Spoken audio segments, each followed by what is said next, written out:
कल बौद्ध धर्म ख़त्म कर दिया था, है ना। जैन धर्म ख़त्म हो गया है, बौद्ध धर्म ख़त्म हो चुका है। अब अपन थोड़े बहुत और जो अन्य संप्रदाय हैं उन्हें भी समझ लेते हैं, ठीक है ना।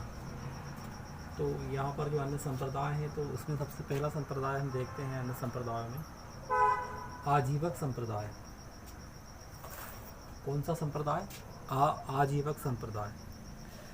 आजीवक संप्रदाय जो है इसके संस्थापक है, आजीवक संप्रदाय के संस्थापक है मोगली पोत्तिस गोसाल। मोगली पोत्तिस गोसाल, मोगली पोत्तिस गोसाल के बारे में पढ़ चुके हैं। गौतम बुद्ध के जो संगीतियाँ हुई थी ना, 4 संगीति हुई थी गौतम बुद्ध की, तो उसमें जो तीसरी संगीति हुई थी, जो तीसरी संगीति हुई थी 255 ईसा पूर्व में, तो उसकी अध्यक्षता की थी। उसकी अध्यक्षता किसने की थी? इन्होंने की थी। मोंगली पोत्तिस गोसाल ने ही उनकी अध्यक्षता की थी, है ना, उस समय। तो आजीवक संप्रदाय के संस्थापक कौन हो गए? मोंगली पोत्तिस गोसाल, ये उनके संस्थापक हो गए, ठीक है ना। और जो आजीवक संप्रदाय है, इसको मानने वाले जो राजा हैं उनका नाम है चंद्रगुप्त मौर्य का बेटा, चंद्रगुप्त मौर्य का बेटा बिंदुसार, और बिंदुसार का बेटा है अशोक, ठीक है ना। तो चंद्रगुप्त मौर्य जो है वो आजीवक संप्रदाय को मानते थे। चंद्रगुप्त मौर्य का, है ना, चंद्रगुप्त मौर्य का बेटा बिंदुसार वो आजीवक संप्रदाय को मानते थे। और जो बिंदुसार का बेटा है अशोक, वो मानता था बौद्ध धर्म को, मगर वो आजीवक संप्रदाय का भी सम्मान करता था। इसीलिए उन्होंने सम्राट अशोक ने आजीवक संप्रदाय के भक्तों को कुछ गुफाएं दान में दी हैं। जैसे कि उन्होंने दी है नागार्जुन गुफा, दान में दी है नागार्जुन गुफा, और दूसरा हम देखते हैं बराबर की गुफा, दशरथ की गुफा, ये सब क्या है? अशोक ने दान दी है आजीवक संप्रदाय के भक्तों को। दूसरा धर्म देखते हैं हम भागवत। पहला देख लिया आजीवक संप्रदाय देख लिया, दूसरा धर्म देखते हैं भागवत धर्म। भागवत धर्म के संस्थापक कौन है? वासुदेव। कौन है? वासुदेव श्री कृष्ण। आप जानते हैं, आपने सीरियलों में देखा भी होगा। तो भागवत धर्म के संस्थापक हो गए वासुदेव श्री कृष्ण हो गए। इसका जो प्रमुख केंद्र की बात करें तो वो होगा मथुरा। क्या होगा? प्रमुख केंद्र कौन सा हो जाएगा? मथुरा जाएगा। भागवत धर्म का प्रमुख केंद्र मथुरा। और देखते हैं भागवत धर्म को एक विदेशी था जिसने भागवत धर्म को अपनाया था। तो हाँ, अक्सर क्वेश्चन में पूछा जाता है सवाल कि वो कौन सा विदेशी था जिसने भागवत धर्म को अपनाया था। तो उसका नाम क्या था? हेलियोडोटस। हेलियोडोटस। तो हेलियोडोटस ने क्या करा था? भागवत धर्म को अपनाया था। हेलियोडोटस ने भागवत धर्म को अपनाया था। और आगे बढ़ते हैं। भागवत धर्म जो है, भागवत धर्म की चर्चा कहाँ मिलती है? तो भागवत धर्म की चर्चा हमें उपनिषदों में मिलेगी, ठीक है ना। उपनिषद में मिलेगी। उपनिषदों में अवतारों की चर्चा मिलती है। तीसरा आता है शैव धर्म। तीसरा आता है शैव धर्म। शैव धर्म में पूजा कौन से भगवान की होती है? तो शंकर भगवान जी की पूजा होती है शैव धर्म में। और शैव धर्म के जो भक्त होते हैं, संत होते हैं, उसे नयनार कहा जाता है। क्या कहा जाता है? नयनार, ठीक है ना।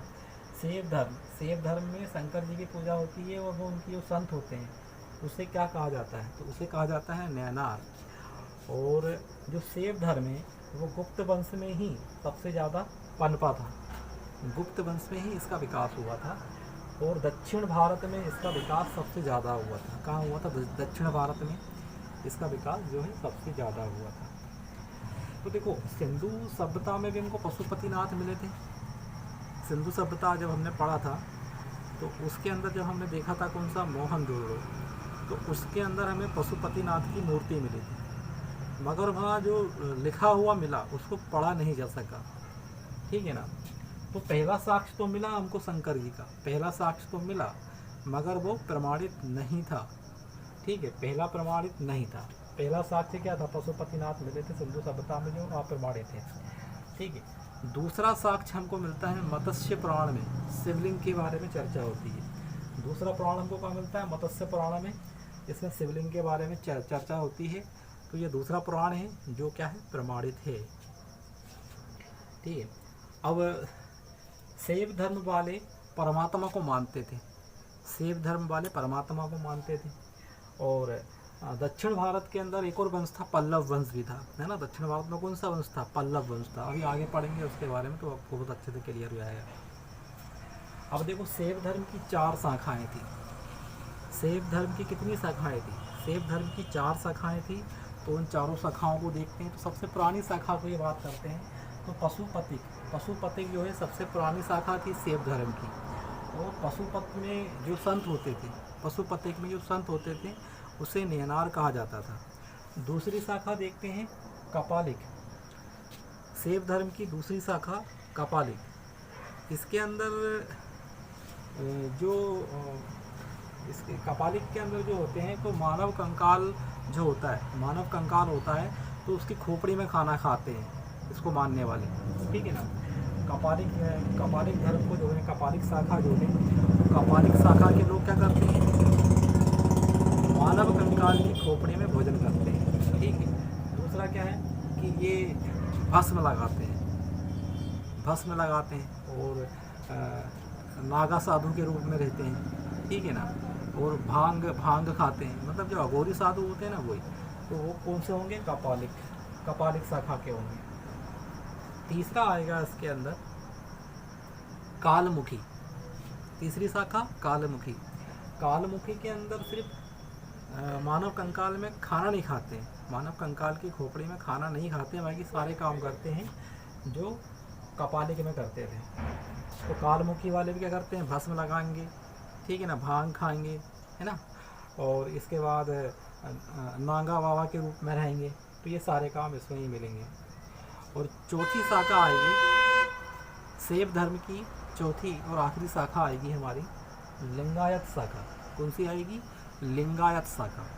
इस लिंगायत शाखा जो है कर्नाटक में सबसे ज़्यादा पाई जाती है। कहाँ पाई जाती है? तो कर्नाटक में सबसे ज़्यादा पाई जाती है लिंगायत शाखा। 35% पाई जाती है, बहुत होती है। यहाँ पे दफनाने की प्रथा चालू है। यहाँ पर क्या करते हैं? दफनाने का काम होता है। और ये सब हिंदू धर्म की, जितना ये बता रहे हैं आपको, ये पूरा की पूरा क्या है? हिंदू धर्म से ही रिलेटेड सब कुछ है ये। तो लिंगायत के अंदर क्या करते हैं? दफनाया जाता है। क्या करते हैं? दफनाया जाता है। वैसे तो हिंदू धर्म के अंदर क्या होता है? जलाया जाता है, मगर यहाँ पर क्या होता है? दफनाया जाता है। कर्नाटक में है लिंगायत शाखा। इसके प्रमुख देवता का नाम क्या है? जो ये लिंगायत शाखा के लोग हैं, इनके प्रमुख देवता कौन हैं? तो इनके प्रमुख देवता होंगे हमारे कौन? अल्लभ प्रभु। लिंगायत शाखा के प्रमुख देवता अल्लभ प्रभु। और अल्लभ प्रभु का एक शिष्य था जिसका नाम था वासव। क्या था? वासव। और आगे बढ़ते हैं। देखो, चौथा धर्म आएगा वैष्णव धर्म। चौथा धर्म कौन सा आ जाएगा? वैष्णव धर्म। तो वैष्णव धर्म के लोग क्या होते हैं? नॉन वेज होते हैं, वो मांस नहीं खाते हैं, ठीक है ना। अब खाते हैं तो वो एक अलग बात है, मगर ऐसा कहा जाता है कि जो वैष्णव धर्म के लोग होते हैं वो मांस नहीं खाते हैं। जैसे कि ढाबे भी आपको देखने को मिलते हैं, वैष्णव ढाबा, तो वहाँ आपको नॉन वेज वगैरह कुछ नहीं मिलेगा, ऐसा है ना। तो वैष्णव धर्म के लोग नॉन वेज नहीं खाते हैं। वैष्णव धर्म में किसकी पूजा होती है? तो विष्णु भगवान की पूजा होती है। वैष्णव धर्म में किसकी पूजा होती है? तो विष्णु भगवान की पूजा होती है वैष्णव धर्म में। इनके जो संत होते हैं किस धर्म में? तो वैष्णव धर्म के अंदर जो संत होते हैं उन संतों को क्या कहा जाता है? तो उन संतों को कहा जाता है अलवार। तलवार नहीं, अलवार। क्या कहा जाता है? अलवार और पंचरात्र। अलवार और पंचरात्र किसे कहा जाता है? वैष्णव धर्म के जो मानने वाले होते हैं, जो संत होते हैं, उन्हें। दक्षिण भारत में ये भी, ठीक है ना। वैष्णव धर्म कहाँ है? तो ये भी दक्षिण भारत के अंदर ही है। इसमें अवतारों की चर्चा है। किसकी चर्चा है? अवतारों की चर्चा है। तो महात्मा बुद्ध जो है वो भी तो अवतार ही है, विष्णु भगवान के अवतार है महात्मा बुद्ध भी। मत्स्य पुराण में ऐसा लिखा हुआ है। तो हम देखते हैं भगवानों के अवतार, भगवान के कितने अवतार है, विष्णु भगवान के अवतार कितने हैं, तो विष्णु भगवान के अवतार है 10 अवतार है। अपन देखते हैं कौन कौन से अवतार हैं। तो राम जी का अवतार, कृष्ण अवतार, वामन अवतार, नरसिंह अवतार, ठीक है, वाराह का अवतार, कूर्म अवतार, मत्स्य अवतार, कल्कि अवतार, परशुराम अवतार और बुद्ध का अवतार।